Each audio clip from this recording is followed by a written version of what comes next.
Hello guys, and welcome to my raid guide for the 9th circle of Pandaemonium, the first and the newest raid tier. To start things off, the boss is going to lead with a raid wide. Much like the first boss of the last raid tier, this boss has 2 raid wides, one being significantly more spicy than the other. Gluttony's Augur is the weaker of the two, as it does not have a damage over time effect. You still want to use some mitigations on it though, if you have any. The main mechanic of the fight is called Ravening. The boss has a total of 3 forms that he'll transition between throughout the phase. The first being Mage form. Once he's in the Mage form, he will primarily use attacks that have to do with fire and ice. The first element he's going to hit you with is fire. This is going to put spread markers on 3 to 4 players, and after he attunes to fire, which you can see by the giant fire enveloping your screen, those fires will then double and almost triple in size. The next element will be ice. When he uses the ice element, the arena is going to shrink slightly in the form of a dynamo, and when he augments to the ice, it will shrink even further. The gimmick of this phase is the boss introducing both elements at the same time, with 3 spreads on players, and shrinking the arena. He will then either augment the fire, making them bigger, or augment the ice, making the area of hiding even smaller. The first pattern, we got fire, so we have a little bit more room to work. There's 2 different solutions for this mechanic. For both of them, the party will be on relative south, and the 3 fire players will be on relative west, north, and east. If ice is augmented, then the arena will shrink even smaller to a very small circle, but the fire AoEs will not get any bigger. For the other pattern, when fire is augmented, the 3 fire AoEs are going to increase in size, but the area to work with does not change because ice was not augmented. Global Spell is the second raid wide I talked about, this one doing more damage, as well as applying a dot on your entire party. Definitely make sure you have more mitts on this one. At this point, he will cast Ravening a second time, this time leaving the Mage form and entering the Martialist form. The Martialist form is going to start with a knockback first and foremost, and after the knockback, there is going to be a mechanic that is kind of reminiscent to Ruby Weapon if you've ever done that fight.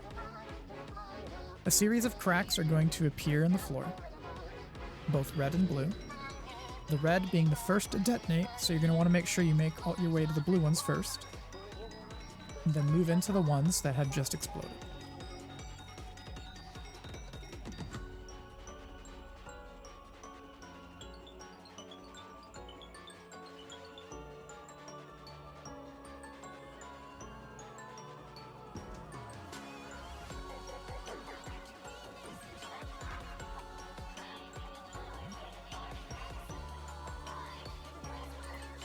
Once this is done, there will be a light party stack. Make sure they're not stacked or you guys will get completely one-shot due to a magic Volm. He'll follow up with a Gluttony's Augur, which is the weaker of the raid wides we talked about, so still use some mitts, but don't blow everything. And then he'll pop a Tank Buster. The final mechanic that the Martialist will use is either rear or frontal combination.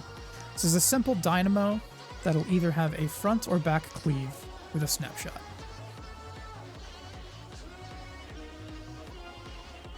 Unlike the Mage phase, this one does not use a raid wide when he transitions into the final phase.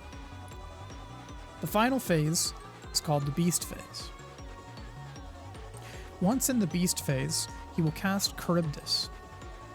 The 4 players with Charybdis should spread on cardinals to bait the circle AoEs, whereas the players with the spread markers should then go to intercardinals. Unfortunately, my party did not execute this as cleanly as I'd like, but we got it done. He'll follow up with a stack marker.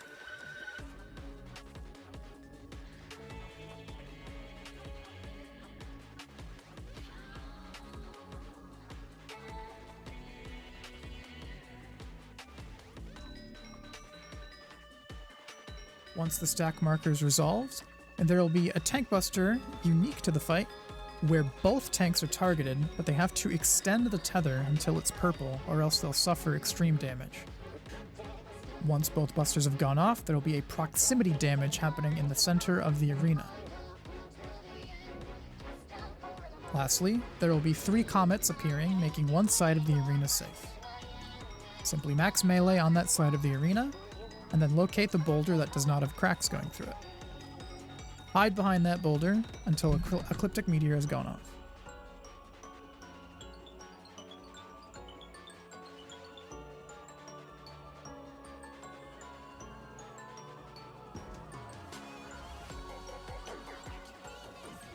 After pounding away at him for a little bit more, he'll use Ravening to return to his mage form and begin looping between those 3 forms that you already saw. This time in the mage form, he's going to introduce a very simple but new mechanic, introducing both elements once more. This time, he's just going to put 2 fires and 2 ices on each side of the arena, and whichever one he attunes to, you move between the opposite. If he attunes to fire, go between ice. If he attunes to ice, go between fire. At this point, the phase will begin to loop, putting both raidwides as well as the previous elemental mechanics that you've already seen, except perhaps with the variation you didn't see the last time.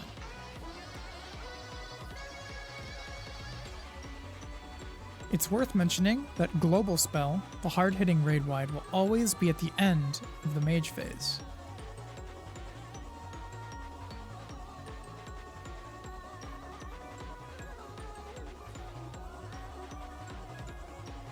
When going back into the Martialist phase, it will be a repeat of the first time, where he starts with a knockback, and after the knockback, you'll see a series of cracks spawn on the floor. The red cracks will be the first ones to detonate, so move towards the blue ones, and as soon as the red ones detonate, you will go and stand on top of those. If the boss is still alive at this point, he'll either do a front or rear combination in the opposite way that he did last time. The first time he'll do a dynamo, which is an in mechanic, followed by front or rear. And this time he'll do an away or chariot mechanic, followed by front or rear. He'll wrap things up with a raid wide. This one won't have a dot on it. And after a series of busters and swapping back into the beast phase and repeating all of those mechanics, you'll have your clear.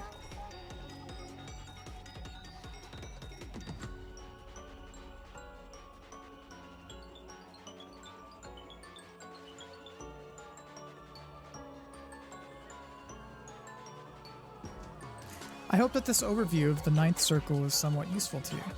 We'll be tackling the Savage version of this boss next week, so if that interests you, feel free to drop a like and subscribe for more guide content.